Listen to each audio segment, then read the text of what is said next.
പുതിയ യുദ്ധമുഖം തുറന്ന ഹിസ്ബുള്ളയുടെ ഡ്രോണുകൾ ഇസ്രായേലി പട്ടണത്തിൽ പതിച്ചിരിക്കുന്നു.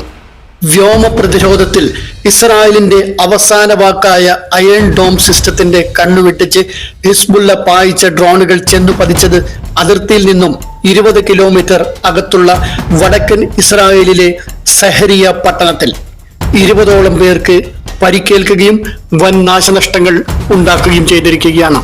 الانتظار الإسرائيلي على مدى أسبوع هو جزء من العقاب. ശക്തമായ പ്രതിരോധത്തിന്റെ കോട്ട വലയത്തിനകത്ത് സുരക്ഷിതരാണെന്ന് നെതന്യാഹു ഇസ്രായേൽ ജനങ്ങൾക്ക് കൊടുത്ത ഉറപ്പാണ് ഇവിടെ തകർക്കപ്പെട്ടത്.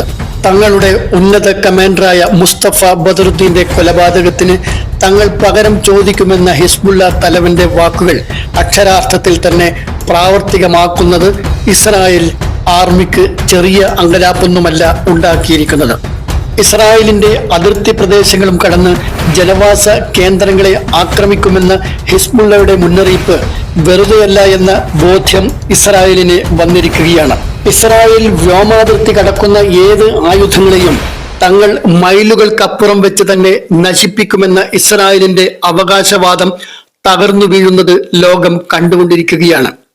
ഇസ്രായേലിന്റെ മിലിറ്ററി ഇന്റലിജൻസ് കേന്ദ്രങ്ങളെ കുറിച്ചുള്ള നിർണായക വിവരങ്ങൾ ഹിസ്ബുള്ളക്ക് എങ്ങനെ ലഭിച്ചു എന്നത് ഇസ്രായേലിനെ ഏറെ അസ്വസ്ഥപ്പെടുത്തുന്നുണ്ട്.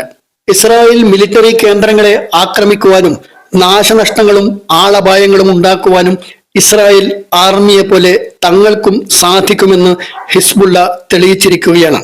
ഒക്ടോബർ 7 ഹമാസ് ഇസ്രായേൽ അതിർത്തി കടന്ന് നടത്തിയത് ഭീകരാക്രമണം തന്നെയാണെന്നതിൽ യാതൊരു തർക്കവുമില്ല. എന്നാൽ തുടർന്നുള്ള ഇസ്രായേൽ ഗാസ അധിനിവേശം മാനുഷികതയുടെ സർവ്വസീമകളും ലംഘിച്ചുകൊണ്ടുള്ളതാണെന്നതിലും യാതൊരു സംശയവുമില്ല. ഏകപക്ഷീയമായി ഇസ്രായേൽ ഗാസയിൽ നടത്തിക്കൊണ്ടിരിക്കുന്ന കൂട്ടക്കുരുതിക്ക് കടിഞ്ഞാണിടാൻ ഹിസ്ബുള്ളക്ക് സാധിക്കുമെന്നത് അവർ തെളിയിച്ചുകൊണ്ടിരിക്കുകയാണ്. ഇത്രയും ദിവസം തങ്ങളുടെ അതിർത്തിക്കകത്ത് നിന്നുകൊണ്ട് ഇസ്രായേൽ പട്ടാളക്കാരെയും ഇസ്രായേൽ സൈനിക കേന്ദ്രങ്ങളെയും ലക്ഷ്യം വെച്ച് ഹിസ്ബുള്ള ആക്രമണം നടത്തിയപ്പോൾ ഇസ്രായേൽ തിരിച്ചടിച്ചുകൊണ്ടിരുന്നത് ജനവാസ കേന്ദ്രങ്ങളെ കൂടി ഉൾപ്പെടുത്തിക്കൊണ്ടായിരുന്നു.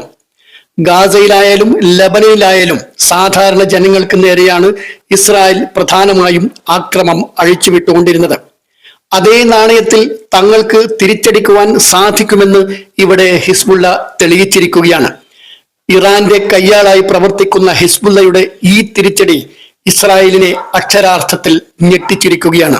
ഹിസ്ബുള്ള സ്വന്തമായി വികസിപ്പിച്ച ഡ്രോണുകളാണ് ഉപയോഗിച്ചുകൊണ്ടിരിക്കുന്നതെന്നതാണ് ഇസ്രായേലിനെ അലോസരപ്പെടുത്തുന്ന മറ്റൊരു വസ്തുത. കൂടാതെ ഇറാൻ നിർമ്മിത ഫലക് ആന്റി ബാലിസ്റ്റിക് മിസൈലുകളും റഷ്യൻ നിർമ്മിത കത്യൂഷ മിസൈലുകളും റോക്കറ്റുകളും ഹിസ്ബുള്ളയുടെ ആയുധപ്പുരയിലുണ്ട്. ഇസ്രായേൽ സൈനിക കേന്ദ്രങ്ങളിൽ നാശം വിതച്ചത് റഷ്യൻ നിർമ്മിത കത്യൂഷ മിസൈലുകളായിരുന്നു. അതുപോലെ അനേകം ഇറാൻ നിർമ്മിത ഡ്രോണുകൾ റഷ്യ ഉക്രൈനെതിരെയും പ്രയോഗിച്ചിരുന്നു. സ്വന്തമായി ഹൈപ്പർസോണിക് ആന്റി ബാലിസ്റ്റിക് മിസൈലുകൾ പോലും കൈവശമുള്ള ഇറാന്റെ ശക്തമായ പിന്തുണയുള്ള ഹിസ്ബുള്ളയെ ഇസ്രായേൽ അത്ര നിസ്സാരമായി കാണുന്നില്ല എന്നതാണ് സത്യം.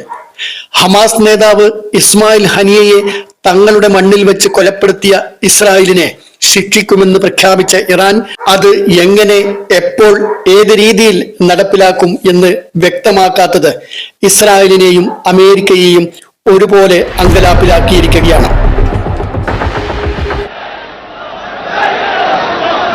ഹിസ്ബുള്ളയെ മുൻനിർത്തിയുള്ള തിരിച്ചടിയാണോ ഇറാൻ ആസൂത്രണം ചെയ്യുന്നതെന്ന സംശയം ഉയർന്നു വന്നിരിക്കുകയാണ്.